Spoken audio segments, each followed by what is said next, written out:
आज हम MD cat के लिए प्रोकैरियोट्स के चैप्टर को स्टार्ट कर रहे हैं। प्रोकैरियोट्स सबसे पहले हम ये पढ़ेंगे कि प्रोकैरियोट्स क्या हैं। प्रोकैरियोट्स वो सेल हैं कि जिनके पास कोई proper nucleus, no proper nucleus और no proper membrane bound organelles कुछ भी मौजूद नहीं होता। ठीक है, ये कुछ ऐसा सेल होता है, अगर मैं सेल बनाऊं, ठीक है, और इसके पास यहाँ पर कुछ एक न्यूक्लियर मटेरियल मौजूद होता है जिसको हम न्यूक्लियॉइड कह देते हैं। ठीक है, इस न्यूक्लियॉइड में ना कोई, जैसे हमारे सेल्स में न्यूक्लियर मेम्ब्रेन होती है जो डबल मेम्ब्रेन होती है, इसके अंदर न्यूक्लियर प्लाज्म होता है, ठीक है, न्यूक्लियोलस होता है, तो इसमें ऐसा कुछ नहीं होता है। वो जेनेटिक मटीरियल एक रैंडमली साइटोप्लाज्म में पड़ा हुआ है जिसको हम कह रहे हैं न्यूक्लियॉइड। और मेम्ब्रेन बाउंड ऑर्गेनल्स मौजूद नहीं है। ऐसे ऑर्गेनल जिनके अराउंड मेम्ब्रेन है, कौन कौन से हो जाएंगे? गोल्जी हो जाएगा, माइटोकॉन्ड्रिया हो जाएगा, क्लोरोप्लास्ट हो जाएगा, तो ऐसे ऑर्गेनल्स मौजूद नहीं होते। और इसके बाद राइबोसोम मौजूद होता है। राइबोसोम छोटा होता है जिसको हम 70S राइबोसोम कहते हैं। ठीक है, हमारी बॉडीज में यूकैरियोटिक सेल में 80S होता है, ठीक है, मगर इनके पास 70S जो छोटा राइबोसोम है वो मौजूद होता है। तो एक प्रॉपर कोई सेल नहीं है। और इसके साथ न्यूक्लियोइड के साथ एक और मटेरियल मौजूद होता है, गोल स्ट्रक्चर होता है, डबल स्ट्रैंडेड डीएनए होता है वो, जिसको हम कहते हैं प्लाज्मिड। ठीक है, प्लाज्मिड कहलाता है और ये होता है डबल स्ट्रैंडेड डीएनए। ठीक है, ये एक्स्ट्रा जेनेटिक मटेरियल इसको हम कहते हैं। ये हम डिटेल हम सारी पढ़ते हैं। ठीक है, अब स्टार्ट लेते हैं। ऑर्गेनिज्म विद प्रोकैरियोटिक सेल, इसको हम क्या कहते हैं? प्रोकैरियोट्स कहते हैं। ऐसे सेल, ऐसे ऑर्गेनिज्म जो प्रोकैरियोटिक सेल जिनके पास है उनको कह रहे होंगे प्रोकैरियोट। इसके अंदर कौन आ जाता है? बैक्टीरिया और साइनोबैक्टीरिया इसके अंदर आ जाता है। ठीक है, अच्छा, प्रो का मतलब होता है बिफोर और क्रियोट का मतलब होता है न्यूक्लियस। तो न्यूक्लियस आने से पहले वाले जो ऑर्गेनिज्म है, ठीक है, ऐसे ऑर्गेनिज्म जिनके सेल में न्यूक्लियस मौजूद था, उससे पहले वाले ऑर्गेनिज्म कौन से हैं? प्रोकैरियोट्स हैं। तो आपको इससे खुद भी आइडिया हो रहा होगा, कुछ ये इतने ऐसे सेल हैं जो कि प्रॉपर सेल नहीं है। तो ये प्रॉपर सेल सॉरी, ये प्रॉपर सेल आने वाले ऑर्गेनिज्म से पहले इवॉल्व हुआ होगा। फिर जैसे यूकैरियोटिक सेल है, हमारे सेल हैं, ये जो बाद में इवॉल्व होंगे, ज़्यादा कॉम्प्लेक्सिटी विद टाइम बढ़ती जाती है। ठीक है, अब बैक्टीरिया को हम क्लासिफाई करते हैं। कुछ आर्की बैक्टीरिया होते हैं, कुछ यू बैक्टीरिया होते हैं। ठीक है, आर्की दोनों को हम डिफरेंसेस की फॉर्म में पढ़ लेते हैं। अच्छा, आर्की बैक्टीरिया क्या है? ये भी प्रोकैरियोट है, मगर बैक्टीरिया में भी, प्रोकैरियोटिक सेल में भी, ये उससे बहुत सिंपल सेल है। ठीक है, बहुत ज़्यादा सिंपल सेल है और ये कुछ कॉम्प्लेक्स सेल है। ठीक है, अच्छा, इसके बाद इसके अंदर आरएनए पॉलीमरेज एंजाइम जो होता है, ठीक है, जो कि हमारे आरएनए को बनाने में काम देता है। ठीक है, आरएनए सिंथेसिस करने में काम देता है ये वाला एंजाइम। तो आरएनए पॉलीमरेज एंजाइम जो है, उसका स्ट्रक्चर, उसका function similar to eukaryotic cell, जैसे हमारे सेल्स की तरह उसका फंक्शन होता है। और इसका आरएनए पॉलीमरेज क्या होता है? छोटा भी होता है और सिंपल, इसका फंक्शन सिंपल होता है, कॉम्प्लेक्सिटी इसमें नहीं होती। ठीक है, अच्छा, मेनली जो है हम इन दोनों का डिफरेंशिएट कर रहे होते हैं on the basis of ribosomal RNA. यहाँ मैंने मेंशन भी किया हुआ है कि मेजर डिफरेंस आपसे पूछा जाए कि अब आर्की बैक्टीरिया, यूक बैक्टीरिया को मेजरली डिफरेंस किस बेस पे करते हैं, तो राइबोसोमल आरएनए के बेसिस पे करते हैं। देखिए, आरएनए क्या है एक्चुअली? आरएनए हमारे पास 3 तरह के होते हैं: राइबोसोमल आरएनए, मैसेंजर आरएनए और ट्रांसफर आरएनए। ये 3 तरह के आरएनए हमारी बॉडी में मौजूद होते हैं। इन सब के अलग अलग फंक्शंस हैं, ये हम पढ़ चुके हैं पहले चैप्टर्स में। बट जो राइबोसोमल आरएनए है, जो हमारे राइबोसोम्स हैं, उनके ऊपर मौजूद होता है और ये हमारे पास प्रोटीन सिंथेसिस में ही इसका फंक्शन आ रहा होता है। ठीक है, अच्छा, अब हम इन राइबोसोमल आरएनए के बेसिस पे मेजरली क्लासिफाई करते हैं। ठीक है, अब इसके पास जो आरएनए पॉलीमरेज है वो क्या है? सिंपल है, सिंपल है, छोटा है। अब राइबोसोमल आरएनए की बात करते हैं। राइबोसोमल आरएनए क्या है? Resemble eukaryote. ठीक है, इसका आरएनए पॉलीमरेज भी यूकैरियोटिक, मतलब हमारे सेल की तरह है। और जो राइबोसोमल आरएनए, ये भी हमारे सेल की तरह है। और इसका राइबोसोमल आरएनए यूनिक है, अलग है, हमारे सेल की तरह नहीं है। अच्छा, ये प्रिमिटिव है, मैं आपको बता चुका हूँ। ये सिंपल है, सिंपल प्रोकैरियोट है, तो ज़ाहिर है प्रिमिटिव होगा, पुराना सेल होगा। और ये क्या है? ये आर्की बैक्टीरिया से ही, ठीक है, सबसे पहले देखें, आर्की बैक्टीरिया आया, फिर यू बैक्टीरिया आया, फिर करते करते हमारे सेल जैसे यूकैरियोटिक सेल इवॉल्व हुए। तो आर्की बैक्टीरिया क्या होगा? इसमें कॉम्प्लेक्सिटी कम होगी, ठीक है, और करते करते अगर यू बैक्टीरिया है, इसमें थोड़ी कॉम्प्लेक्सिटी ज़्यादा होगी, तो ये इवॉल्व हो रहा है, इसी से इवॉल्व हो रहा है। ठीक है, तो इवॉल्व फ्रॉम आर्की बैक्टीरिया। अच्छा, इसकी जो सेल वॉल है, हम अभी स्ट्रक्चर पढ़ते हैं बैक्टीरिया का डिटेल में। बैक्टीरिया के पास सेल वॉल होती है और सेल वॉल के अंदर एक मॉलिक्यूल होता है जिसको हम कहते हैं पेप्टाइडोग्लाइकन। ठीक है, ये भी हम पढ़ेंगे पेप्टाइडोग्लाइकन कैसा होता है। बट फिलहाल आप याद रखें कि आर्की बैक्टीरिया की सेल वॉल में पेप्टाइडोग्लाइकन नहीं होता। क्यों नहीं होता, मैं आपको बता चुका हूँ। प्रिमिटिव सेल है, पुराना सेल है, इसके अंदर कॉम्प्लेक्सिटी बहुत कम होगी। मगर यू बैक्टीरिया में पेप्टाइडोग्लाइकन मौजूद होता है। अच्छा, अब इंट्रॉन्स इसके अंदर प्रेजेंट होते हैं और इंट्रॉन इसके अंदर एब्सेंट होते हैं। इंट्रॉन क्या है एक्चुअली? इंट्रॉन जो है वो नॉन कोडिंग, इंट्रॉन जो है non coding parts of gene को हम कह रहे होते हैं, non coding parts of gene को हम कह रहे होते हैं, मतलब ऐसे जीन्स, अगर मिसाल के तौर पर ये एक जीन है, मैं यहाँ बना देता हूँ, ये अगर एक जीन है तो जीन का ये हिस्सा मिसाल के तौर पर हेयर कलर को डोनेट कर रहा है, ये हिस्सा आई कलर को डोनेट कर रहा है, ये हिस्सा आप कोई और इन्फॉर्मेशन ले लें जैसे कि इस स्किन कलर को डोनेट कर रहा है। अब देखें हमारे पास कुछ हिस्से बच गए, अगर ये हिस्सा है, ठीक है, ये कुछ भी डोनेट नहीं कर रहा है, खाली जीन का हिस्सा है बस, तो इसको इंट्रॉन कहेंगे, कोई भी इन्फॉर्मेशन इसके पास नहीं है। तो ये इसके अंदर इंट्रॉन क्या होते हैं, प्रेजेंट होते हैं आर्कियोबैक्टीरियम में, और यूबैक्टीरिया में इंट्रॉन क्या होते हैं, एब्सेंट होते हैं। ठीक है, इसके बाद क्या है कि अब सेल मेम्ब्रेन की बात है। सेल मेम्ब्रेन में हाइड्रोकार्बन मौजूद होते हैं। हाइड्रोकार्बन क्या है एक्चुअली, हाइड्रोकार्बन, हम जब भी कार्बन और हाइड्रोजन बॉन्ड मिले तो हम उसको कहते हैं हाइड्रोकार्बन। तो इनके सेल मेम्ब्रेन में हाइड्रोकार्बन मौजूद होता है। हाइड्रोकार्बन किससे अटैच होता है, ग्लिसरॉल से अटैच होता है। ठीक है, ग्लिसरॉल एक मॉलिक्यूल है, जैसे हम फैट्स पढ़ते हैं तो एक ग्लिसरॉल मॉलिक्यूल और 3 फैटी एसिड मिलकर क्या बनाते हैं, ट्राइग्लिसराइड या फैट का स्ट्रक्चर बनाते हैं। तो एक ग्लिसरॉल मॉलिक्यूल के साथ हाइड्रोकार्बन अटैच होता है बाय ईथर लिंकेज। ठीक है, अब ये बात आपको समझनी पड़ेगी, मैं यहाँ दोबारा यहाँ बनाता हूँ। देखिए, ये अगर ग्लिसरॉल मॉलिक्यूल है और ये हाइड्रोकार्बन है, ठीक है, तो ये आपस में ईथर लिंकेज से अटैच है। ईथर लिंकेज, ईथर लिंकेज कौन सा लिंकेज होता है, देखिए कार्बन ऑक्सीजन कार्बन, या आप रेडिकल लिख लें यहाँ पर आर ग्रुप। ठीक है, आर आर का मतलब है कितने भी कार्बन यहाँ हो सकते हैं, कितने भी कार्बन यहाँ हो सकते हैं। तो ये वाला जहाँ ग्रुप मौजूद है उसको ईथर ईथर लिंकेज कहते हैं। अगर हम देखें यू बैक्टीरिया में तो हाइड्रोकार्बन वही है, हाइड्रोकार्बन ग्लिसरॉल से अटैच है। ठीक है, हाइड्रोकार्बन हमने लिख दिया, यहाँ हमने ग्लिसरॉल लिख दिया इसकी सेल मेम्ब्रेन में। मगर बीच में बॉन्ड कौन सा है, ईस्टर बॉन्ड है। ईस्टर बॉन्ड कैसा होता है, ईस्टर बॉन्ड कुछ ऐसा होता है कि आर ग्रुप में लिख लेता हूँ कार्बन की जगह, ये आ गया आपके पास आर ग्रुप, आर कार्बन के साथ डबल बॉन्ड ऑक्सीजन, यहाँ भी ऑक्सीजन और यहाँ आर ग्रुप। तो इस ग्रुप को हम कह रहे होते हैं, ये होता है हमारे पास ईस्टर लिंकेज। ठीक है, तो ये लिंकेज इनके अंदर प्रेजेंट है। उसके बाद ये कैसे रहता है आर्कियोबैक्टीरिया एज म्यूचुअलिस्ट। म्यूचुअलिस्ट क्या होता है, अगर कोई भी जैसे बैक्टीरिया है, ये किसी भी ऑर्गेनिज्म के ऊपर है और उससे फ़ायदा भी ले और उसको नुकसान ना पहुंचाए, उससे फ़ायदा भी ले और उसको फ़ायदा भी। जैसे मिसाल के तौर पर हमारी लार्ज इंडस्ट्रीज में कुछ बैक्टीरिया मौजूद होते हैं जो हमें विटामिन के बना के देते हैं और हमारे से फूड लेते हैं, तो म्यूचुअलिस्ट रिलेशनशिप होता है। ठीक है, और कमेंसल क्या होता है, ऐसे बैक्टीरिया जो कि किसी भी होस्ट पे, किसी भी बॉडी पे, किसी भी लिविंग ऑर्गेनिज्म पे रहें और इससे फ़ायदा लें मगर उसको कोई नुकसान ना दें। ठीक है, वो कमेंसल रिलेशनशिप है। तो हमें क्या पता चला, आर्कियोबैक्टीरिया क्या है, या तो म्यूचुअल वाला रिलेशन रखेगा या कमेंसलिज्म वाला रिलेशन रखेगा। ये नुकसान वाला मतलब पैरासिटिक रिलेशन थर्ड होता है, जो कि क्या होता है कि नुकसान पहुंचाता है बैक्टीरिया, तो वो वाला रिलेशन नहीं रखता।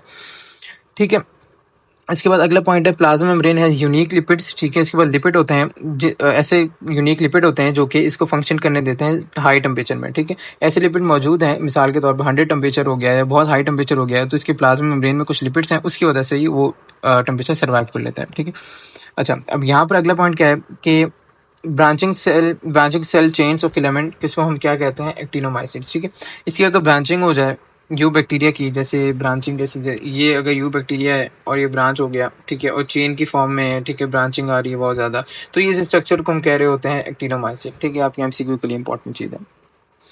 ठीक है, अब डिस्कवरी ऐसे जो इंपॉर्टेंट नहीं होती, बस एक नाम आपको याद रखना पड़ेगा, एंटोनी वैन लीवनहुक। इन्होंने डिस्कवर किया बैक्टीरिया को फ्रॉम रेन वाटर। ठीक है, रेन वाटर से इन्होंने डिस्कवर किया बैक्टीरिया को, बस इतने भी काफ़ी है।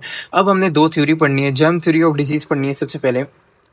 जर्म थ्योरी ऑफ डिजीज़ में क्या होता है कि इसका actually germ theory of disease का एम क्या है, to find organism in disease lesion. ठीक है, ऑर्गेनिज्म को हम देखें, डिजीज़ का लीजन मतलब जैसे कोई भी डिजीज़ है, उसका कुछ ज़ख्म है या उसका कोई निशान है, तो उससे हम ऑर्गेनिज्म लें और देखें कि वो वाला ऑर्गेनिज्म इसका कॉजेटिव एजेंट है या नहीं। मिसाल के तौर पर एक डिजीज़ है, मैं उसको कह रहा हूँ एक्स डिजीज़ है, एक्स डिजीज़ का एक ज़ख्म है। ठीक है, ये ज़ख्म है, इस ज़ख्म से हम एक ऑर्गेनिज्म ले रहे हैं और हम चेक करेंगे एक्स डिजीज़ इस ऑर्गेनिज्म की वजह से हो रही है या नहीं, तो ये इसका एम है। अब इसके पोस्टुलेट्स हैं, चार पॉइंट्स हैं। क्या होता है कि organism can be found associated with given disease. ठीक है, अगर हमने ये लिया, ये वाला ऑर्गेनिज्म, ये जो हमने लीजन से ऑर्गेनिज्म निकाला था, तो ये ऑर्गेनिज्म ये एक्स डिजीज़ कॉज करा रहा था, इससे एसोसिएट था, ये पहला इसका पॉइंट है। दूसरा पॉइंट क्या है, organism can isolate and grow in pure culture. मिसाल के तौर पे हमने ये वाला ले लिया अब ऑर्गेनिज्म, ठीक है, इसकी लीजन से। अब प्योर कल्चर का मतलब ये है कि ऐसा कल्चर, ऐसी जगह जहाँ पे सारे न्यूट्रिएंट इसके ग्रो करने के लिए मौजूद हों, सारे न्यूट्रिएंट मौजूद हैं इस कंटेनर में, हमने इसको डाल दिया तो इसमें ग्रो कर सकता है। दूसरा पॉइंट ये है, अब प्योर कल्चर जो है, अब प्योर कल्चर को हमने इस ऑर्गेनिज्म को ग्रो करा लिया, अब इससे हम बाहर निकाल के अगर किसी बंदे में, अगर ये बंदा था कोई उसको इंजेक्ट कर दें तो इसमें यही डिजीज़ हो जाएगी, एक्स डिजीज़ कॉज हो जाएगी। तो अगला पॉइंट यही है, pure culture can cause disease when inoculated in animal, ठीक है। वो वाला जो प्योर कल्चर से हमने उसको ग्रो कराया वो डिजीज़ अब कॉज कर सकता है। फिर organism can be isolated from experimentally affected animal, मतलब क्या कि अब ये वाला जो हमने ग्रो कराया था और इसमें डाल दिया था किसी बंदे में या किसी भी एनिमल में, तो ये वाला ऑर्गेनिज्म हम इसे निकाल भी सकते हैं, ठीक है। थोड़ा सा कॉम्प्लेक्स है, मैं आपको दोबारा बताता हूँ। देखिए मैं इसको मिटा के यहीं दोबारा बताता हूँ आपको।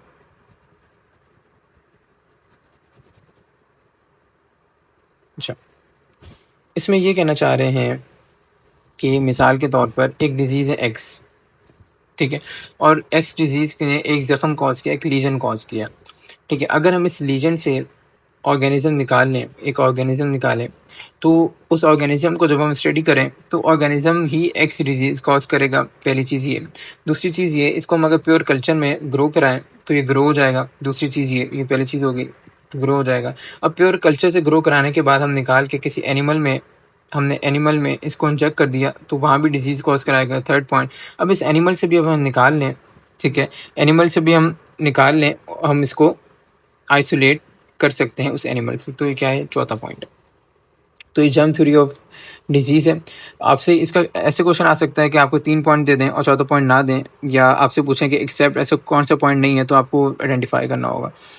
अच्छा, अगली जो थ्योरी है वो है सिम्बायोजेनेसिस और एंडो सिम्बियोटिक थ्योरी, एक ही चीज़ है, ये दोनों के ऑल्टरनेट नेम्स हैं। अच्छा, ये क्या कहती है, कुछ ऑर्गेनल्स हैं हमारी बॉडी में, हमारे सेल में, जैसे हमारा एक सेल है, इसके अंदर न्यूक्लियस है, एंडोप्लाज्मिक रेटिकुलम है, क्लोरोप्लास्ट है, माइटोकॉन्ड्रिया, सारे ऑर्गेनल्स हैं।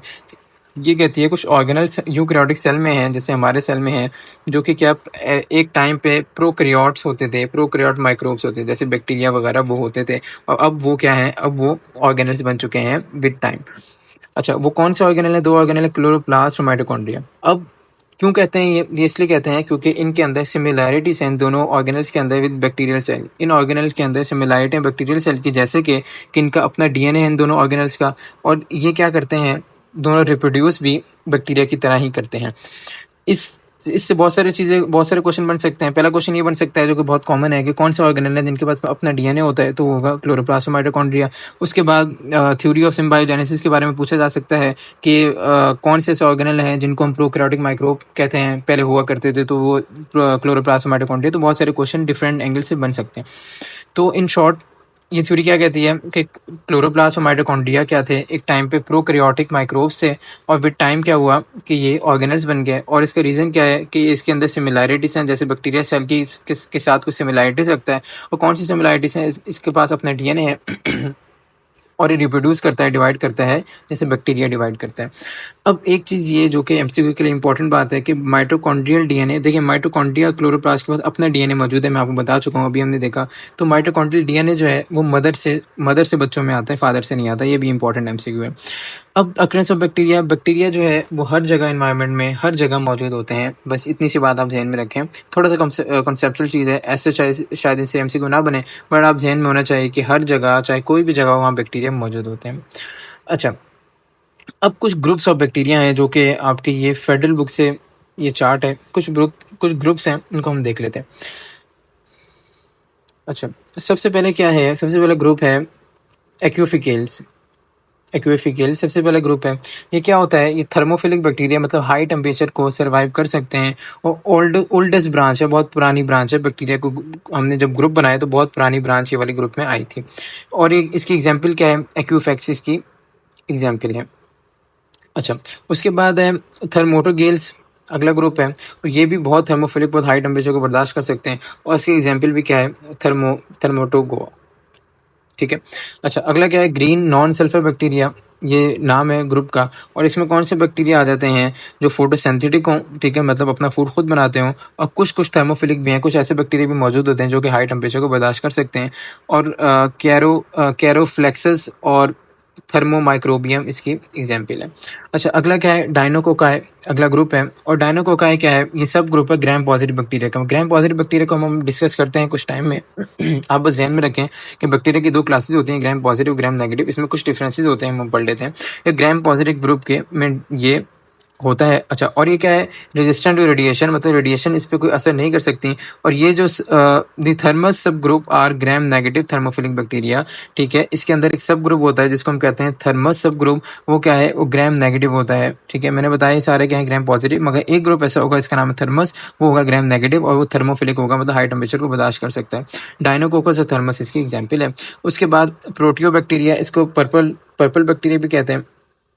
इसके अंदर बहुत ज़्यादा डाइवर्स ग्रुप का मतलब बहुत ज़्यादा तादाद में ग्राम नेगेटिव बैक्टीरिया इसमें आते हैं। और इसमें क्या है, कुछ हैं फोटोट्रोपिक, मतलब लाइट की तरफ भी जा सकते हैं, लाइट से अवे भी जा सकते हैं, मतलब कि लाइट से अट्रैक्ट होते हैं, एक चीज़ ये। मगर ये क्या है, ये ऑक्सीजन प्रोड्यूस नहीं करते ड्यूरिंग फोटोसिंथेसिस। ड्यूरिंग फोटोसिंथेसिस कुछ बैक्टीरिया यूजुअली ऑक्सीजन नहीं प्रोड्यूस करते, ये सल्फर प्रोड्यूस कर रहे होते हैं। ये भी हम आगे डिटेल में पढ़ेंगे। और कुछ इसके मेंबर क्या हैं, कीमोट्रोफिक है, मतलब केमिकल्स से अट्रैक्ट होते हैं, केमिकल की तरफ भी जा सकते हैं और केमिकल से अवे भी जा सकते हैं। और कुछ बैक्टीरिया जो है वो नाइट्रोजन फिक्सेशन भी कर सकते हैं। नाइट्रोजन फिक्सेशन क्या है, एक्चुअली हमारे इन्वायरमेंट में N2 की फॉर्म में नाइट्रोजन अवेलेबल होती है, मगर प्लांट इसको यूज़ नहीं कर पाता। प्लांट को चाहिए या तो NO2 की फॉर्म में या NO3 की फॉर्म में। तो कुछ बैक्टीरिया NO2 या NO3 की फॉर्म में इसको कन्वर्ट कर देते हैं और प्लांट के लिए अवेलेबल कर देते हैं। इस प्रोसेस को कहते हैं नाइट्रोजन फिक्सेशन। तो इस ग्रुप के कुछ बैक्टीरिया ये काम भी कर रहे होते हैं। इस सेरिया और सैल्मोनेला इसकी एग्जाम्पल है। अब ग्राम पॉजिटिव बैक्टीरिया, ठीक है। ग्राम पॉजिटिव बैक्टीरिया को हम डिटेल में थोड़ी देर में डिस्कस करते हैं इसके डायग्राम से। मगर इसमें एंडोस्पोर फॉर्मिंग बैक्टीरिया आते हैं। एंडोस्पोर ऐसा स्ट्रक्चर है जो कि अगर बहुत एक्सट्रीम कंडीशन आ जाए, बहुत हाई टेम्परेचर आ जाए, बहुत रेडिएशन आ जाए, तो बैक्टीरिया बना लेता है ताकि उस मुश्किल वक्त को गुजार सके। ये भी हम डिटेल में इसका स्ट्रक्चर पढ़ेंगे। और लैक्टिक एसिड बैक्टीरिया भी इसमें आ जाते हैं जो कि लैक्टिक एसिड को प्रोड्यूस करते हैं। एनारोबिक बैक्टीरिया का मतलब ये है कि वो वाले बैक्टीरिया जो ऑक्सीजन की अवेलेबिलिटी के बगैर, मतलब विदाउट ऑक्सीजन अपना फूड तैयार करते हैं, या अपना फूड आप ये कह सकते हैं कि अपने फूड से एनर्जी लेते हैं, रिस्पायरेशन करते हैं, ठीक है। फूड को तोड़ना हम क्या कहते हैं, रिस्पायरेशन। तो विदाउट ऑक्सीजन ये रिस्पायरेशन कर रहे होते हैं। या एरोबिक कोकाई भी आ रहे होते हैं, मतलब ऑक्सीजन की अवेलेबिलिटी में ये क्या कर रहे होते हैं, अपने फूड को तोड़ रहे होते हैं। कोकाई क्या होते हैं, एक्चुअली ऐसे बैक्टीरिया होते हैं जिनकी शेप स्फेरिकल या गोल शेप होती है, उनको हम कोकाई कहते हैं। ये भी अभी हम पढ़ेंगे। उसके बाद माइकोप्लाज्मा ऐसे बैक्टीरिया होते हैं जिनके पास सेल वॉल नहीं होती, नो सेल वॉल, ठीक है। और फिलामेंटस एक्टिनोमाइसीट्स जो तो मैं आपको अभी बता चुका हूँ। अच्छा, इसके अंदर एग्जाम्पल क्या है, स्टेफाइलोकोकस है, क्लोस्ट्राइडियम है, बेसिलस है, माइकोप्लाज्मा ऐसी एग्जाम्पल है। अब अगला है साइनोबैक्टीरिया, ये भी डिटेल में हमने अभी पढ़ना है। ये भी फोटोट्रोफिक बैक्टीरिया, मतलब लाइट की तरफ अट्रैक्ट होता है, दैट प्रोड्यूस ऑक्सीजन। ये वाला बैक्टीरिया फोटोसिंथेसिस के अंदर ऑक्सीजन प्रोड्यूस करता है। और इसकी एग्जाम्पल है नॉस्ट्रो एनाबाइना और ऑसिलेटोरिया, ठीक है। ये इसकी एग्जाम्पल्स हैं। अच्छा, अब इसके बाद है क्लाइमेडिया। क्लाइमेडिया क्या है, ये लेक करता है पेप्टाइडोग्लाइकेन। बैक्टीरियल सेल वॉल में एक मॉलिक्यूल मौजूद होता है पेप्टाइडोग्लाइकेन, ये इसके, मगर कुछ बैक्टीरिया जिनमें नहीं होता, तो इसमें ये भी क्लाइमेडिया भी आ जाता है। और इसके बाद प्रोटीन होती है सेल वॉल में, ठीक है। पेप्टाइडोग्लाइकेन की क्या प्रोटीन होती है। और ऑब्लिगेट इंटरसेलुलर पैरासाइट का मतलब ये है कि ये डिजीज कॉजिंग ऑर्गेनिज्म है, डिजीज कॉज करता है एनिमल सेल्स में। क्लाइमेडिया इसकी एग्जाम्पल है। अब आगे है प्लैंक्टोमाइसीट्स। ये क्या है, ग्राम नेगेटिव बैक्टीरिया। पढ़ते हैं ग्राम नेगेटिव क्या होता है, क्लास ऑफ बैक्टीरिया है। तो ये क्या करता है, बडिंग से डिवाइड होता है। बडिंग क्या होती है, एक्चुअली अगर ये सेल है तो इसके साथ से कुछ ऐसा बड निकल जाएगा, आउट ग्रोथ, और कुछ न्यूक्लियर मटेरियल इसके अंदर चला जाएगा, कुछ टाइम बाद ये अलग हो जाएगा। तो ये बडिंग प्रोसेस है। ये भी एक सेक्सुअल रिप्रोडक्शन, जब हम रिप्रोडक्शन बैक्टीरिया पढ़ेंगे तो उसमें आ जाएगा। प्लैंक्टोमाइसिस इसकी एग्जाम्पल है। अब अगला ग्रुप जो है बैक्टीरियोइड्स एंड रिलेटिव्स हैं। ये भी ग्राम नेगेटिव बैक्टीरिया हैं, ठीक है। रॉड शेप है, इनकी शेप रॉड टाइप होती है। और इसमें क्या होता है, फर्मेंटेटिव, मतलब ऐसे बैक्टीरिया जो कि एनारोबिक कंडीशन से रिस्पायर करें, विदाउट ऑक्सीजन से अपना फूड तोड़ के एनर्जी लें। और कुछ रिस्पायरिंग एरोब्स भी होते हैं, मतलब कि जो विद ऑक्सीजन अपनी एनर्जी ले सकते हैं। दोनों तरह के इसके अंदर मौजूद होते हैं। और बैक्टीरियोइड्स और फ्लेवोबैक्टीरियम इसकी एग्जाम्पल है। अगला क्या है, ग्रीन सल्फर बैक्टीरिया। ये क्या है, ग्रीन फोटोसिंथेटिक बैक्टीरिया है, मतलब इसके अंदर क्लोरोफिल मौजूद होगा। और मगर क्लोरोफिल मौजूद होता है, मगर ये ऑक्सीजन नहीं प्रोड्यूस करता, फोटोसिंथेसिस में ही सल्फर प्रोड्यूस करते हैं बैक्टीरिया, ठीक है। क्लोरोबियम इसकी एग्जाम्पल है। इनमें बहुत सारी बातें ऐसी हैं जो हम बाद में डिस्कस करेंगे, जैसे सल्फर वाली बात है, ग्राम पॉजिटिव ग्राम नेगेटिव है, पेप्टाइडोग्लाइकेन है, बहुत सारी बातें हैं, हम विद टाइम डिस्कस करते जाएंगे। अगला क्या है, स्पायरोकीट्स है। स्पायरोकीट्स क्या, ये भी ग्राम नेगेटिव है और हेलिकल, ठीक है। हेलिकल कुछ ऐसी शेप होती है या स्पायरल शेप होते हैं। और इनका क्या होता है, कॉर्क्यू मोटिलिटी। कॉर्क्यू एक इंस्ट्रूमेंट होता है जिससे हम बॉटल्स वगैरह खोल रहे होते हैं। उनकी मोटिलिटी है तो उस इंस्ट्रूमेंट की तरह ये मूव कर रहे होते हैं, ठीक है। उनकी मूवमेंट का अगर हम स्टाइल देखें तो उन मूवमेंट की जो शेप है वो इंस्ट्रूमेंट से मिलती है। अच्छा, स्पायरोकीटा इसकी एग्जाम्पल है। लेप्टोस्पायरा इसकी एग्जाम्पल है। बोरेलिया इसकी एग्जाम्पल है। तो ये चार्ट से हमने कुछ चीज़ें देख ली, ठीक है। बहुत सारी चीज़ें आगे भी आएंगी। तो ये फेडरल की बुक में चार्ट मेंशन है।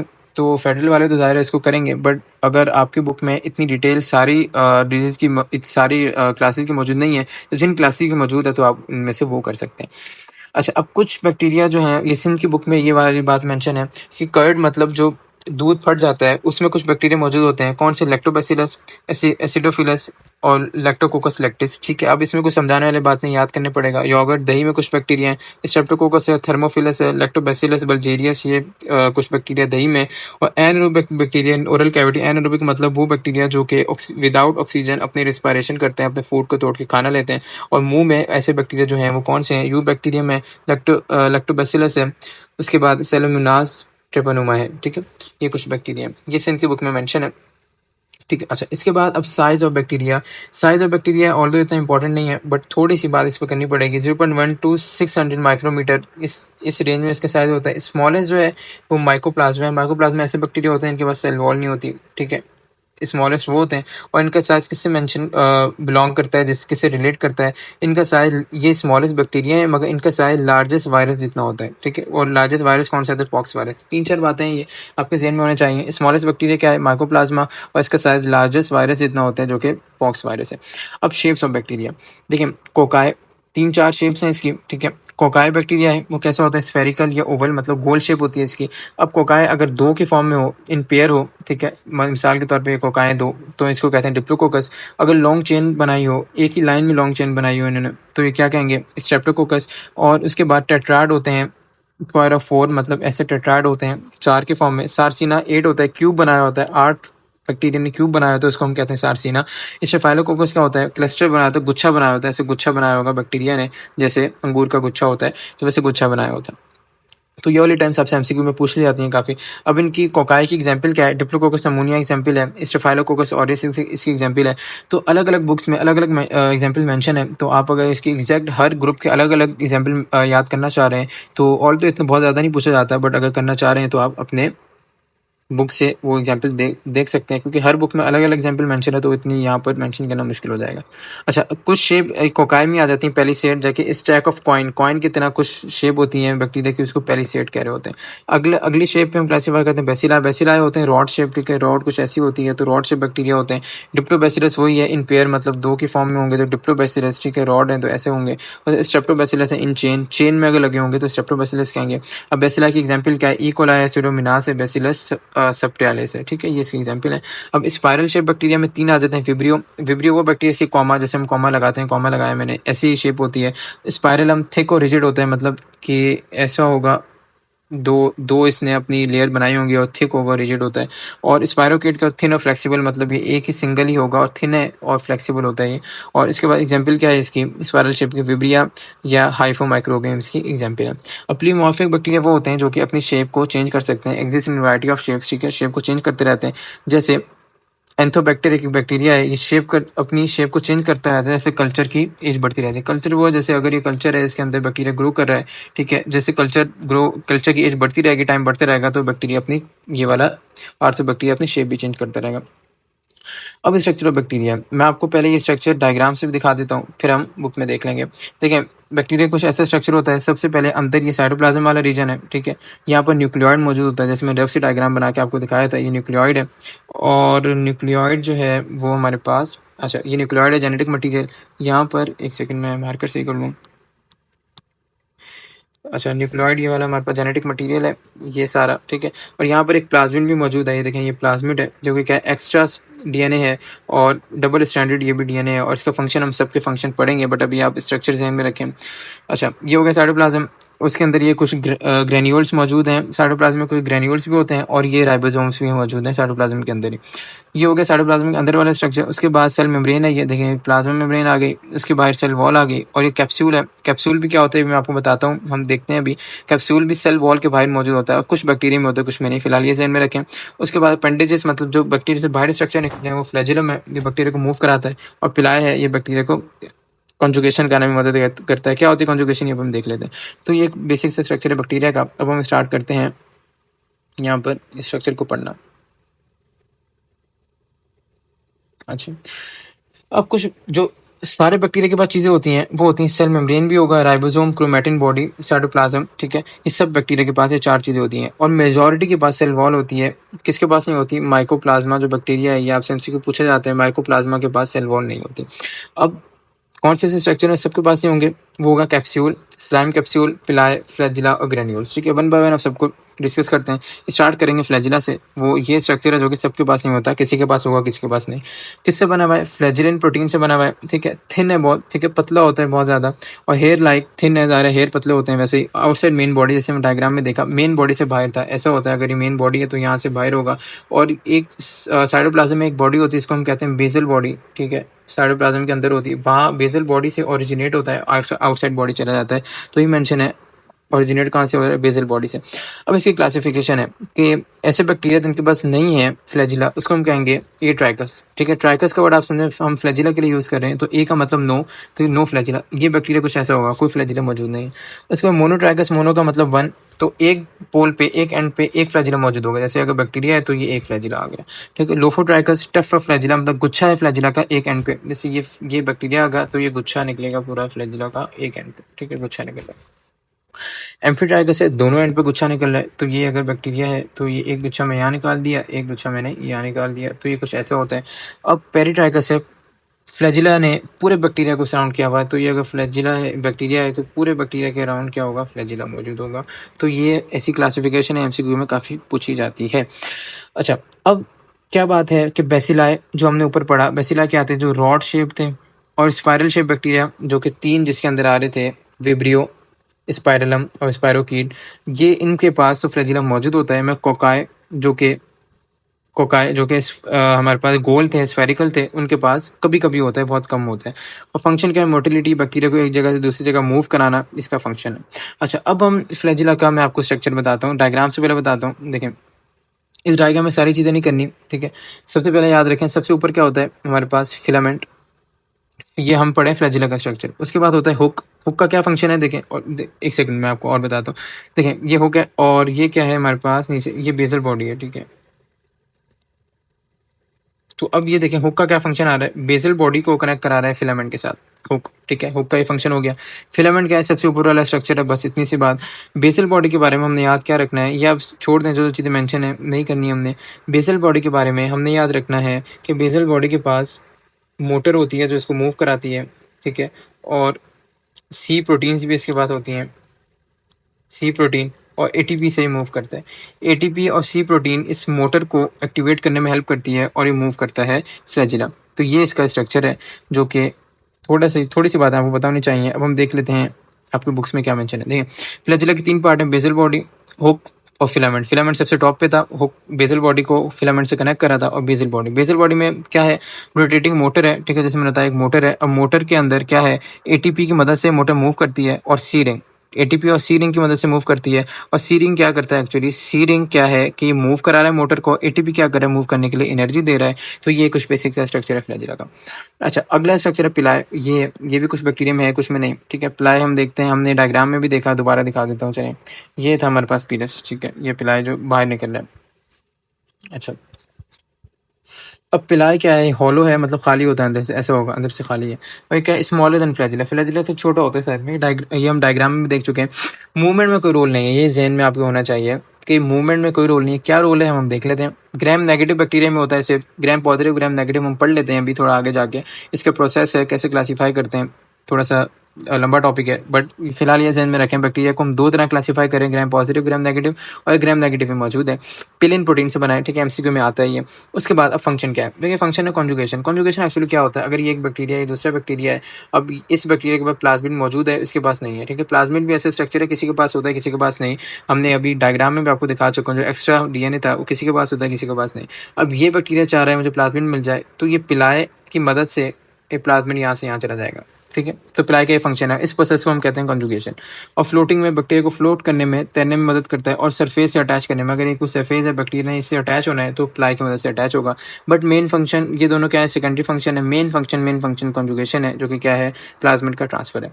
अच्छा, अगला है सेल मेम्ब्रेन। ठीक है, सेल मेम्ब्रेन क्या है, सराउंड साइटोप्लाज्म के अराउंड जो मेम्ब्रेन है वो होती है, थिन और फ्लेक्सिबल होती है। ठीक है, अगर डैमेज होता है तो डेथ हो जाती है बैक्टीरिया की, ये बात ध्यान में होनी चाहिए। अब ये थिन और फ्लेक्सिबल क्यों है एक्चुअली, इसके बाद स्टेरोल्स नहीं होते। ठीक है, अब आपके ज़हन में होगा कि स्टेरोल्स क्या है एक्चुअली। देखिए, स्टेरोल मैं आपको बताता हूँ। स्टेरोल जो है वो इस कोलेस्ट्रॉल की तरह मॉलिक्यूल्स हैं कुछ, जैसे हमारी मेम्ब्रेन्स में कोलेस्ट्रॉल मौजूद होता है और हमारी मेम्ब्रेन को रिजिड बना रहा होता है और स्ट्रेंथ दे रहा होता है, तो इसके पास वो मौजूद नहीं है। अब कोलेस्ट्रॉल मौजूद नहीं है तो क्या होगा, रिजिडिटी भी नहीं होगी, स्ट्रेंथ भी कम होगी। तो दोनों चीज़ें जब कम है तो क्या हो जाएगी, सेल मेम्ब्रेन थिन हो जाएगी और फ्लेक्सिबल हो जाएगी। ठीक है, अब इसके अंदर कुछ फोल्डिंग्स होती हैं, जैसे अगर ये सेल मेम्ब्रेन है तो या कुछ जगह पर अंदर फोल्ड हो रही होगी। ठीक है, फोल्ड ऐसे हो रही होती है, तो उन फोल्डिंग को हम कह रहे होते हैं मीसोसोम। इसका काफ़ी एमसीक्यू आता है, और मीसोसोम के अंदर बहुत सारी चीज़ें मौजूद होती हैं। बट जो मेन जिसका एमसीक्यू पूछा जाता है, बाकी चीज़ें नहीं पूछी जाती, वो क्या होता है कि रिस्पायरेटरी मेटाबॉलिज्म। मतलब क्या, कि जो माइटोकॉन्ड्रिया हमारी बॉडी में काम कर रहा है, क्या काम कर रहा है, रिस्पायरेशन कर रहा है, फूड को तोड़ के हमें एनर्जी दे रहा है। तो मीसोसोम के अंदर वो वाला पूरा फंक्शन मौजूद होता है। हम रिस्पायरेशन करके देता है, वो सारे एंजाइम मौजूद हैं जो फूड को तोड़ेंगे। तो इसका एमसीक्यू ऐसे पूछा जाता है कि बैक्टीरिया का एज अ माइटोकॉन्ड्रिया कौन काम कर रहा है। ठीक है, इसको हम कह सकते हैं, मैं आपको लिख देता हूँ, बैक्टीरियल माइटोकॉन्ड्रिया। ठीक है, ये काफ़ी इंपॉर्टेंट एमसीक्यू है, पूछा जाता है काफ़ी, बैक्टीरियल माइटोकॉन्ड्रिया। ठीक है, मीसोसोम। अच्छा, अगला है सेल इन्वेलप। अब सेल इन्वेलप को मैं दोबारा डायग्राम से दिखाता हूँ। देखें, ये इन्वेलप है हमारे पास, कहाँ गया, ये कैप्सूल जो है। ठीक है, इसको इन्वेलप कह रहे हैं हम। ठीक है, कैप्सूल को अब मैं बताता हूँ, ये सेल वॉल के भी बाहर है। अब ये दो में क्लासीफाई है सेल इन्वेलप, कहाँ गया ये सेल इन्वेलप, हम इसको कहते हैं ग्लाइकोकैलिक्स है। ठीक है, ग्लाइकोकैलिक्स एक्चुअली क्या है, ग्लाइकोकैलिक्स के अंदर दो मॉलिक्यूल आ जाते हैं, सेल वॉल के बाहर हैं दोनों, ये कैप्सूल और स्लाइम, ये दोनों चीज़ें आ जाती हैं। ये किसी बैक्टीरिया में मौजूद होगा और किसी में नहीं होगा। फिलहाल हम इसका स्ट्रक्चर पढ़ते हैं, किन में होगा किन में नहीं है हम डिटेल बाद में पढ़ेंगे। ग्लाइकोकैलिक्स होता है, इसके अंदर दो आ जाते हैं, कैप्सूल और स्लाइम। ठीक है, एक्सटर्नल टू सेल प्रोटोप्लाज्म। ठीक है, अब इन्वेलप के अंदर तीन चीज़ें हैं, सेल वॉल है। ठीक है, सेल वॉल की हमने डिटेल पढ़ेंगे बाद में, कैप्सूल और स्लाइम कैप्सूल, ये तीन चीज़ें। कैप्सूल और स्लाइम कैप्सूल को मिला के हम कहते हैं ग्लाइकोकैलिक्स। ठीक है, कुछ में कैप्सूल होता है बैक्टीरिया में, कुछ में स्लाइम कैप्सूल होता है, और कुछ में दोनों नहीं होते हैं। तो इसकी अरेंजमेंट कोई कंपलसरी नहीं है बैक्टीरिया में हो। ठीक है, अब हम कैप्सूल की डिटेल पढ़ते हैं, स्लाइम कैप्सूल की भी डिटेल पढ़ते हैं। कैप्सूल क्या है एक्चुअली, ये tightly bound to cell wall है। ठीक है, हमने अभी स्ट्रक्चर पढ़ा, जैसे ये सेल वॉल थी, ये सेल वॉल है, ये वाली, और इसका टाइटली बाउंड, अगर कैप्सूल होगा तो बहुत टाइटली बाउंड होगा, और अगर स्लाइम होगा तो लूजली बाउंड होगा सेल वॉल से, पहला पॉइंट। ठीक है, और इसकी कॉम्पोजिशन क्या है, पॉलीसेक्राइड। पॉलीसेक्राइड क्या है एक्चुअली, जो रिपीटिंग यूनिट ऑफ मोनोसेक्राइड हो, मोनोसेक्राइड शुगर्स हैं, बहुत सारे मोनोसेक्राइड मिल जाए तो पॉलीसेक्राइड बना लेते हैं। प्रोटीन्स हैं, और एक इसमें एक्सेप्शन है, क्या, एंथ्रेक्स। एंथ्रेक्स बना होता है ग्लूटामिक एसिड से, ये क्या है, एक अमाइनो एसिड है। ठीक है, ग्लूटामिक एसिड अमाइनो एसिड है, एंथ्रेक्स से बना होता है। ये सवाल आपसे पूछा जा सकता है। इसकी कंपोजिशन देख लेते हैं, वही पॉलीसेक्राइड है, पॉलीपेप्टाइड वही प्रोटीन्स हैं, और हेलुरोनिक एसिड इसके अंदर मौजूद होता है, ये एक एसिड होता है। ठीक है, हेलुरोनिक एसिड, इसकी डिटेल अभी फिलहाल हम नहीं पढ़ेंगे, बट यहाँ ध्यान में रखें। अच्छा, अब ये क्या करता है, ये स्टिकी करैक्टर देता है, मतलब किसी सरफेस पे आएगा तो ये स्टिकी मटेरियल की तरह से एक्ट करेगा, इसको स्टिक होने में मदद करेगा। और ये क्या होता है, ये एक्चुअली पैथोजेनेसिटी, मतलब क्या, कि बैक्टीरिया जैसे हमारी बॉडी में आया और इसने हमें इन्फेक्ट किया, जैसे कोई भी डिजीज, हम टीबी ले लेते हैं, ट्यूबरक्लोसिस, वो हमारी बॉडी में हुई, तो इस डिजीज कॉजिंग पूरे फिनोमिना को हम क्या कहते हैं, पैथोजेनेसिटी। ठीक है, मतलब डिजीज कॉज करा रहा है। तो पैथोजेनेसिटी किसकी वजह से होती है, स्लाइम कैप्सूल की वजह से होती है, ये डिजीज कॉज कराने की इसके अंदर एबिलिटी। उसके बाद बैक्टीरिया को प्रिवेंट करता है फ्रॉम फेगोसाइटोसिस और इम्यून सेल्स। मतलब क्या, कि हमारे बॉडी में अगर बैक्टीरिया आया तो हमारे वाइट ब्लड सेल जो है कोशिश करेंगे इसको खा लें, इसको ख़त्म कर दें। तो उनके एक्शन को ख़त्म करने के लिए, उनके एक्शन से बचने के लिए ये स्लाइम कैप्सूल होता है। तो इसके दो मेन फंक्शन है, कि आप पैथोजेनेसिटी, मतलब डिजीज़ कॉज कराएगा, और डिजीज़ कॉज कराने के साथ साथ वाइट ब्लड सेल जो हमारी बॉडी के हैं उनसे भी बचाने में बैक्टीरिया की मदद करेगा। अच्छा, अगला स्ट्रक्चर जो है वो है सेल वॉल। सेल वॉल को काफ़ी डिटेल में पढ़ना पड़ेगा, इसमें स्टेनिंग प्रॉपर्टीज आ जाएंगे, ग्राम पॉजिटिव ग्राम नेगेटिव जो हम बातें कर रहे हैं वो आ जाएंगे। तो सेल वॉल को डायग्राम में देख लेते हैं पहले। अच्छा, डायग्राम में पहले मिटा दूँ ये चीज़ें।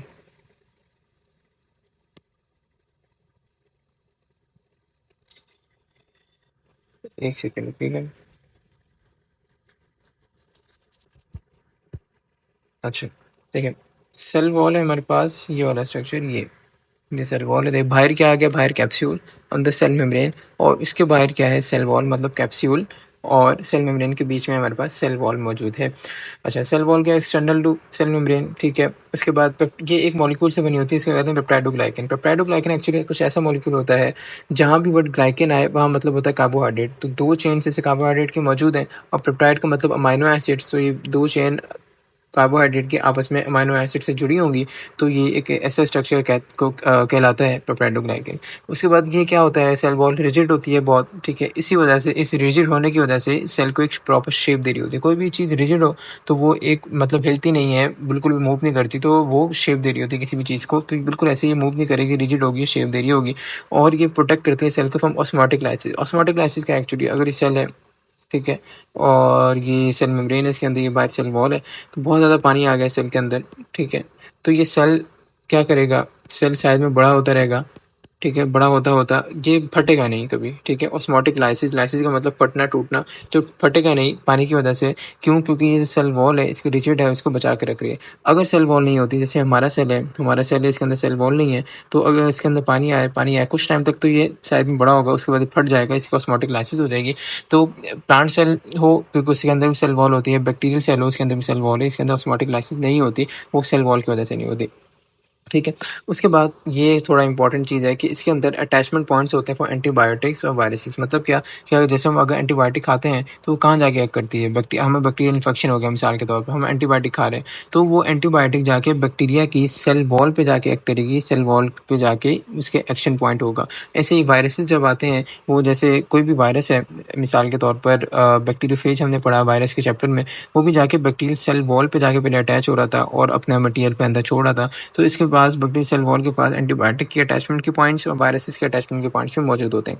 अच्छा, अब हमने ग्राम स्टेनिंग पढ़ना है। अब हम क्लासीफाई करते हैं सेल वॉल के बेसिस पे बैक्टीरिया को ग्राम पॉजिटिव और ग्राम नेगेटिव बैक्टीरिया में।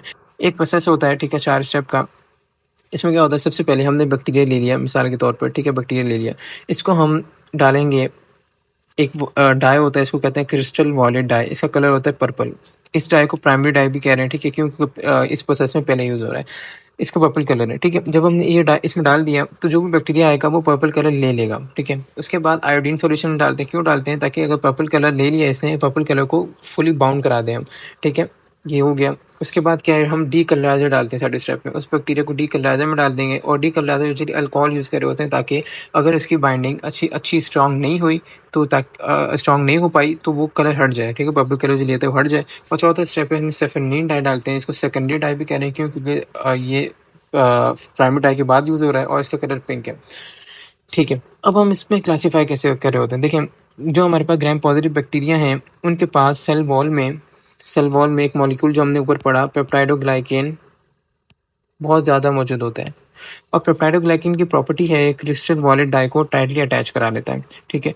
तो ग्राम पॉजिटिव बैक्टीरिया जब भी इसमें आएगा, तो क्रिस्टल वॉलेट डाई इससे टाइटली अटैच हो जाएंगी। जब टाइटली अटैच होंगी, हम आयोडीन सॉल्यूशन में डालेंगे और वो अटैचमेंट और अच्छी हो जाएगी। जब और अच्छी इतनी टाइट अटैचमेंट होगी, इवन डी कलराइजर भी उसको डी कलराइज नहीं कर पाएगा। जब यहाँ इस स्टेप पे आपको डी कलराइज नहीं हो पाया, तो हम इसको कह देंगे ग्राम पॉजिटिव बैक्टीरिया है, ठीक है। अच्छा, उसके बाद सेफेनिन डाई ज़ाहिर है एक कलर ये पर्पल ले चुका है, तो सेफेनिन डाई का भी कलर नहीं लेगा। ये होगा ग्राम पॉजिटिव की बात। ये बातें सर लिखी हुई है, फिलहाल मैं आपको समझा रहा हूँ। अब ग्राम नेगेटिव क्या होगा, हमने बैक्टीरिया लिया, डाल दिया, ठीक है। ग्राम नेगेटिव में पेप्टाइडोग्लाइकिन मौजूद है, मगर कम क्वांटिटी में मौजूद है। तो क्रिस्टल वाले डाई का उसने पहले कलर ले लिया, पर्पल कलर। फिर हमने आयोडीन डाला, ठीक है, आयोडीन ताकि अटैचमेंट हो, ठीक है भाई। थर्ड स्टेप में हमने डी कलराइजर डाला। तो ये जो कलर था, क्योंकि पेप्टाइडोग्लाइकिन कम मौजूद है, वो अटैचमेंट स्ट्रॉन्ग नहीं हो पाई, तो डी कलराइजर ने वो अटैचमेंट को खत्म करा दिया, कलर खत्म करा दिया। जब कलर खत्म हो गया, चौथे स्टेप में हम सेफेनिन डालेंगे, तो इसका कलर पिंक कलर ले लेगा। तो अब ये कहलाएगा ग्राम नेगेटिव बैक्टीरिया। तो ये प्रोसेस होता है, ठीक है। अब सेल वॉल की वजह से हो रहा है, सेल वॉल की पेप्टाइडोग्लाइकिन की क्वांटिटी की वजह से हो रहा है। जो क्रिस्टल वॉलेट डाई की इससे ज़्यादा अटैचमेंट होती है, तो इसलिए जिस सेल वॉल में जो ग्राम पॉजिटिव सेल वॉल है, उसके अंदर ये मॉलिक्यूल ज़्यादा है, तो वो ये कलर रिटेन रख लेता है। अब हम देखते हैं आगे भी। अच्छा, ग्राम पॉजिटिव क्या कर रहा था, प्राइमरी डाई को रिटेन रख रहा था, जो कि पर्पल कलर है। ग्राम नेगेटिव क्या कर रहा है, सेकेंडरी डाई को रिटेन रखा है, जो कि क्या है, पिंक कलर है। अच्छा, अब मैंने रफ सी डायग्राम बनाई है ग्राम पॉजिटिव बैक्टीरिया। देखें, इसमें मैं आपको क्या समझाना चाह रहा हूँ एक्चुअली, इसमें मैं आपको एक चीज़ ये समझाना चाह रहा हूँ कि देखें, ये है हमारे पास बाहर, ये पूरी सेल वॉल है, ठीक है। ये पूरी सेल वॉल है। अब ये खुद देख सकते हैं सेल वॉल कितनी थिक है। क्यों? क्योंकि इसके अंदर पेप्टाइडो ग्लाइकेन बहुत ज़्यादा मौजूद है, ठीक है। अच्छा, उसके बाद ये क्या है एक्चुअली, ये हमारे पास सेल मेम्ब्रेन हो जाएगी, ये अंदर सेल है, ठीक है। ये हो गया ग्राम पॉजिटिव की डायग्राम। अच्छा, अगर हम ग्राम नेगेटिव की देखें तो ये तो आ गई हमारे पास, ये आ गई सेल मेम्ब्रेन, ठीक है। ये आ गया हमारे पास सेल वॉल। तो अब यहाँ देखिए सेल वॉल बहुत इतनी कुछ थिक नहीं है, ठीक है। सेल वॉल की अगर आप थिकनेस देखें बहुत कम है कंपेरेटिवली, यहाँ देखें कि सेल मेम्ब्रेन और कितना बड़ा गैप है, और ये सेल वॉल है, ये थोड़ी सी थिकनेस है इतनी सी, तो इसके अंदर पेप्टाइडोग्लाइकिन भी ज़ाहिर है कम होगा, जब कम होगा तो इसकी थिकनेस भी कम हो जाएगी। मगर इसमें एक एडिशनल चीज़ है, क्या एडिशनल चीज़ है, इसके अंदर आउटर मेम्ब्रेन मौजूद है। आउटर मेम्ब्रेन से हम आउटर मेम्ब्रेन से ऊपर पढ़ चुके हैं, जो ग्लाइकोकैलिक्स का कैप्सूल और स्लाइम, वो उनको हम कहते हैं कलेक्टिवली आउटर मेम्ब्रेन। तो अब हमें ये पता चला, अब मैंने आपको ऊपर ये कहा था कि आउटर मेम्ब्रेन कुछ बैक्टीरिया में होती है, कुछ में नहीं, हम बाद में पढ़ेंगे किन में नहीं होती। तो अब यहाँ आपको पता चलेगा कि ग्राम पॉजिटिव में आउटर मेम्ब्रेन्स नहीं है, मतलब कैप्सूल और स्लाइम नहीं है ग्राम ग्राम पॉजिटिव में, और ग्राम नेगेटिव में कैप्सूल और स्लाइम मौजूद है। तो अब आपको एक एक बात क्या याद रखनी है, मैं यहाँ लिख देता हूँ। ग्राम पॉजिटिव में